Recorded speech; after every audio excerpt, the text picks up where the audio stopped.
حضرت جنید بغدادی رحمۃ اللہ علیہ فرماتے ہیں کہ اگر کوئی شخص تمہیں ہوا میں اڑ کے بھی دکھا دے اور اس کا ایک عمل بھی شریعت کے مخالف ہو تو فرمایا کہ اس کے پیچھے نہ بیٹھ چلنا، اس کے قریب بھی نہ رہنا، بلکہ اس کا شہر چھوڑ کے چلے جانا، کہیں اس کا اثر تم پر جو ہے وہ ظاہر نہ ہو جائے۔ ایک مرتبہ حضرت جنید بغدادی رحمۃ اللہ علیہ کے پتہ چلا کہ فلاں جگہ پر بڑے ہی اللہ کے جو ہے وہ مقرب بندے اور بڑے ہی پہنچی ہستی ہیں، بڑے ہی حضرت صاحب ہیں، وہ آئے ہوئے ہیں، تو آپ ان کی زیارت کے لیے جا رہے تھے، تو آپ نے دور سے دیکھا کہ وہ حضرت صاحب جو اپنے مریدین کے پاس بیٹھے ہیں، وہ حضرت صاحب نے قبلہ شریف کی طرف منہ کر کے تھوک دیا۔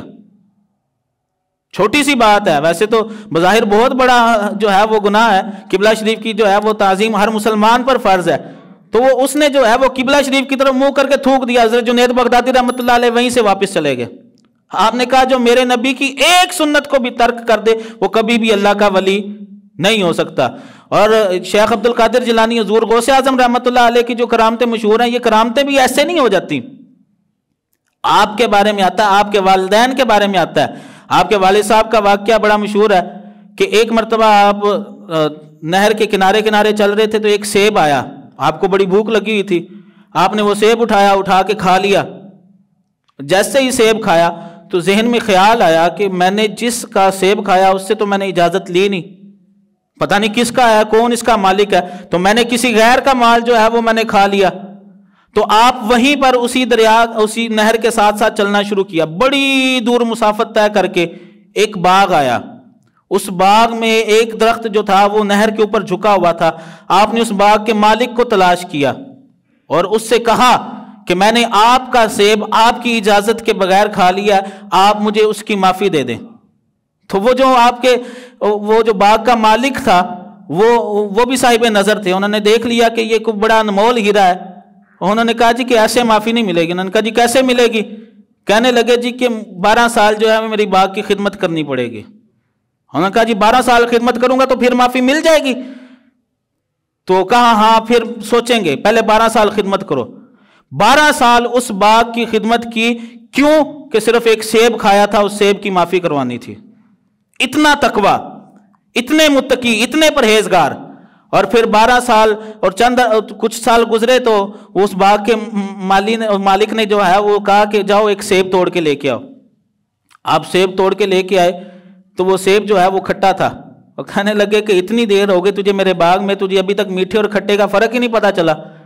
تو وہ عرض کرنے لگے حضور ایک کھادا سی اجازت تو بغیر، تو او یہ پگدا پیا ماں جی میں ہور کھا لیندا تے او میں کیویں معاف کروانے سے۔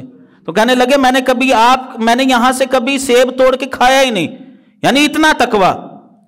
پھر جب 12 سال گزرے، 12 سال گزرنے کے بعد کہا جی کہ میرا آپ کا جو وقت مقرر ہوا تھا وہ پورا ہو گیا، آپ مجھے معافی دے دیں، میں نے آپ کا ایک سیب کھایا تھا۔ کہا جی معافی ایسے نہیں ملے گی، میری ایک بیٹی ہے، آنکھ سے اندھی ہے، زبان سے گونگی ہے، کان سے بہری ہے، ہاتھوں سے جو ہے وہ معذور ہے، اس کے ساتھ شادی کرنی پڑے گی۔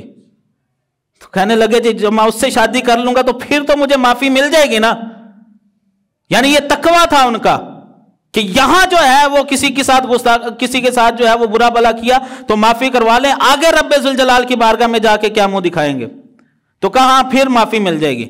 تو شادی ہو گئی، شادی کے بعد نکاح کے بعد آپ کمرے میں گئے تو دیکھا بڑی حسین و جمیل، بڑی خوبصورت دلہن جو ہے وہ کمرے میں موجود تھی، تو گھبرا کے باہر واپس آ گئے۔ تو آپ وہ جو باغ کے مالک تھے انہوں نے پوچھا کہ کیا ہوا؟ کہنے لگے تو آپ نے تو کہا تھا کہ آنکھ سے اندھی ہے، زبان سے گونگی ہے اور کان سے بہری ہے، اندر تو بڑی حسین و جمیل اور بڑی خوبصورت دلہن ہے۔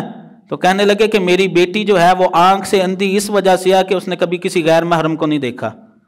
کہا کہ کان سے بہری اس وجہ سے ہے کہ کبھی کسی غیر محرم کی آواز اس کے کان میں پڑی نہیں، اور زبان سے گونگی اس وجہ سے ہے کہ کبھی قرآن اور رسول اللہ پر درود پڑھنے کے علاوہ کبھی اس نے کوئی فضول بات کی نہیں۔ تو کہا کہ اس سے طرح نکاح کیا۔ اب ان دو متقیوں کا، اس تقوی والی عورت کا اور اس تقوی والے مرد کا نکاح ہوا، تو اس نکاح میں جو ہے وہ شیخ عبد القادر جیلانی حضور غوث اعظم کی پیدائش ہوئی۔ تو جو ہے یہ کرامتوں کا ظہور ایسے نہیں ہو جاتا۔ اور اولیاء کرام کا اس بات پر اجتماع ہے کہ جتنے ایک